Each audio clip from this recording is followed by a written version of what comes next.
5 hombres que vieron el trono de Dios. Número 1. Isaías. Desde el principio, Isaías predicaba algunas verdades realmente desagradables, declarando que Dios traería juicio sobre la nación. El profeta Isaías tuvo una de las tareas más difíciles entre todos los profetas. Si no la hubiera llevado a cabo, no tendríamos este increíble libro. No tenía idea de que en los años y siglos venideros, este libro serviría como motivación. Sin embargo, durante su vida, no tuvo éxito de ninguna manera, y nadie prestó atención. En las siguientes 4 décadas, las cosas solo se volvieron más difíciles. En el año en que murió el rey Uzías, vi al Señor, alto y excelso, sentado en un trono, y el borde de su manto llenaba el templo. Sobre él había serafines, cada uno con 6 alas. Con 2 cubrían sus rostros, con 2 cubrían sus pies y con 2 volaban. Y se llamaban el uno al otro: Santo, Santo, Santo es el Señor Todopoderoso. Toda la tierra está llena de su gloria. Al sonido de sus voces, los postes de la puerta y los umbrales temblaron, y el templo se llenó de humo. Isaías 6, 1-4. Isaías tuvo una visión del Rey de Reyes. Conocido por su rectitud, su encuentro le brindó una comprensión más profunda de la magnificencia y el poder de Dios.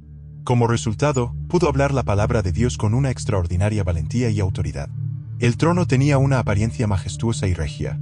Aquel que estaba sentado en el trono fue elevado a una posición de poder y autoridad. Debido a que Dios es tan digno de honor y tan significativo, el templo se llenó hasta la capacidad con el borde de su manto, un manto realmente extenso. Los ángeles, referidos como serafines, estaban posicionados alrededor del trono en el que Dios se sienta. Estos ángeles también se llaman querubines o seres vivientes, siendo esta la única referencia en la Biblia que los nombra adecuadamente como serafines, Ezequiel 10, 3. Se sabe que los serafines usan 4 de sus alas para mostrar humildad hacia Dios y otras 2 para expresar su disposición a servirle, manteniendo así un equilibrio adecuado.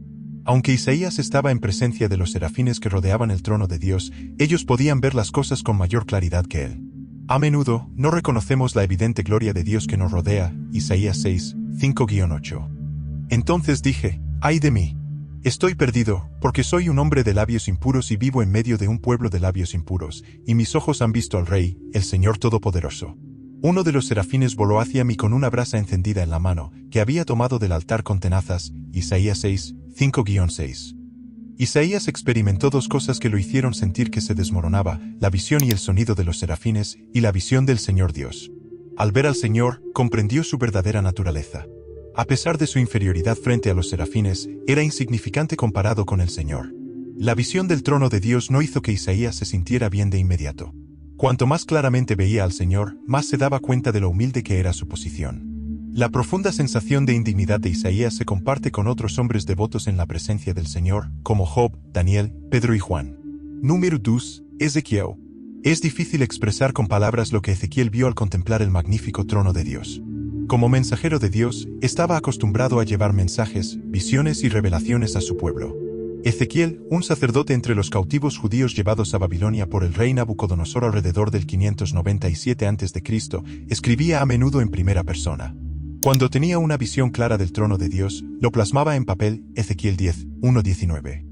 Desde los ángeles que adoran al rey en unísono hasta la gloria tangible de Dios que él vio y sintió, es evidente que lo que Ezequiel presenció no era normal ni natural. Estar delante de la majestuosidad de Dios es una experiencia muy humilde, ya sea en nuestros momentos diarios de adoración o en una visión como la de Ezequiel. Aunque Ezequiel denuncia a varias ciudades y naciones, así como a Israel, por sus pecados, este encuentro lo ayudó a desempeñar el papel de consolador. Número 3. Daniel. Daniel vivió en cautiverio en Babilonia con sus amigos Sadrach, Mesach y Abednego. A pesar de enfrentar presiones para conformarse a la sociedad babilónica y renunciar a las costumbres de su pueblo, permanecieron firmes en su fe. Dios bendijo a Daniel con sabiduría y la habilidad para interpretar sueños. Daniel sirvió en 3 administraciones diferentes en Babilonia, pero permaneció inmutable en su integridad y confianza en Dios. El secreto de su firmeza radicaba en su perspicacia, revelaciones y visiones sobre la voluntad de Dios para él o su pueblo. Cuanto más conocía a Dios, más proclamaba la verdad a los reyes sin temor ni favor. Una de esas revelaciones que llegó a Daniel fue la asombrosa visión del trono del Creador. Miraba yo hasta que fueron puestos tronos, y se sentó un anciano de días, cuyo vestido era blanco como la nieve, y el pelo de su cabeza como lana limpia, su trono llama de fuego, y las ruedas del mismo, fuego ardiente. Un río de fuego procedía y salía de delante de él, millares de millares le servían, y millones de millones asistían delante de él. El tribunal se sentó, y se abrieron los libros. En mi visión nocturna miré, y aquí con las nubes del cielo venía uno como un hijo de hombre, que vino hasta el anciano de días, y le hicieron acercarse delante de él. Y le fue dado dominio, gloria y reino, para que todos los pueblos, naciones y lenguas le sirvieran. Su dominio es dominio eterno, que nunca pasará, y su reino uno que no será destruido. Daniel 7, 9-14. Las palabras de Daniel nos ayudan a entender el dominio, la autoridad y el poder de Dios para que podamos acercarnos a él con reverencia. Esta imagen también describe cómo Dios es el Dios de toda carne y de todos los padres, independientemente de nuestra lengua u ordenación. Número 4. Esteban. Esteban es mencionado por primera vez en el libro de los Hechos de los Apóstoles. En ese momento, servía como uno de los 7 diáconos en la iglesia primitiva, elegidos por los apóstoles para proporcionar ayuda caritativa a los miembros menos afortunados de la comunidad. Además, fue el primer mártir cristiano, ejecutado por lapidación por proclamar que Jesús era el Cristo. En el momento de ser apedreado, también tuvo una visión del trono del cielo.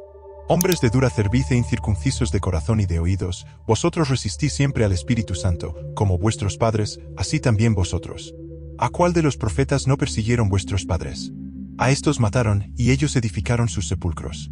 Aún estos tienen testimonio en su favor por la fe que tenían, aunque antes murieron y no recibieron el cumplimiento de las promesas, sino viéndolas de lejos, y creyéndolas, y saludándolas, y confesando que eran extranjeros y peregrinos sobre la tierra.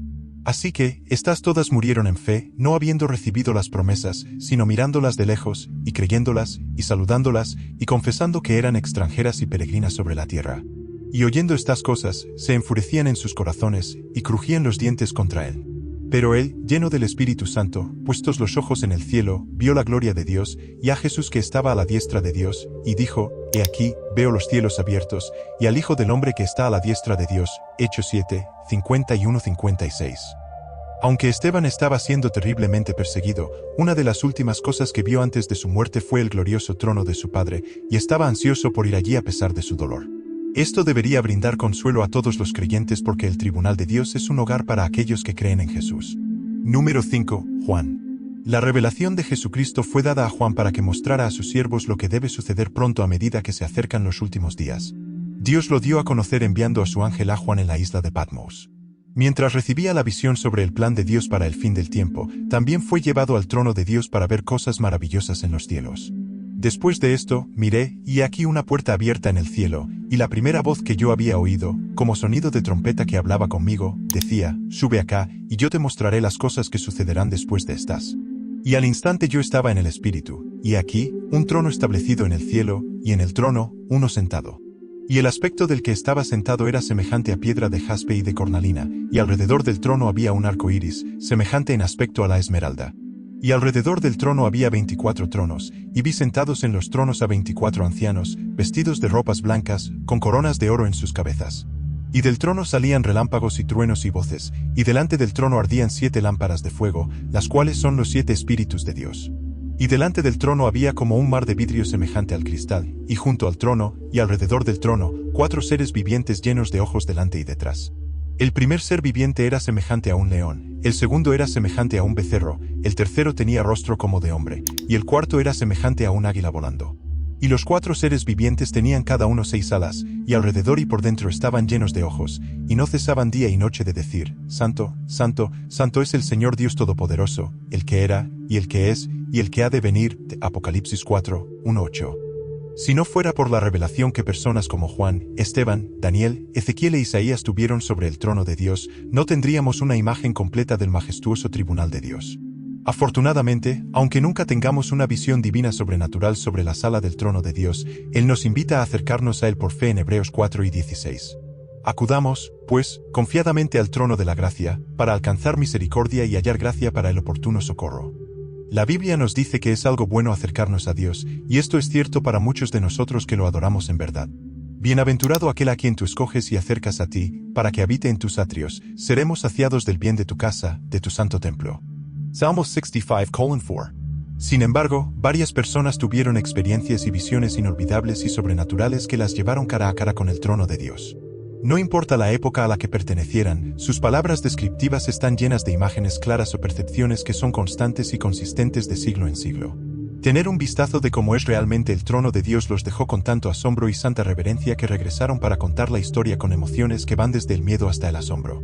Cuando una persona deja el lugar de un encuentro divino con la confianza en el perdón, especialmente después de ver cuán inmunda es su autojusticia ante Dios, queda transformada para siempre. Ormos. Padre, agradecemos tu bondad y gracia que nos atraen hacia un conocimiento más profundo de tu personalidad. Gracias por las lecciones sobre tu poder, majestuosidad, autoridad y dominio presentes en las historias de estos grandes hombres de las Escrituras. Señor, ayúdame a valorar siempre el regalo inestimable de tu sala del trono, ya sea que la vea sobrenaturalmente o no. Como tu Hijo amado, no estaré lejos de tu presencia santa y hermosa. En el nombre de Jesús, oro.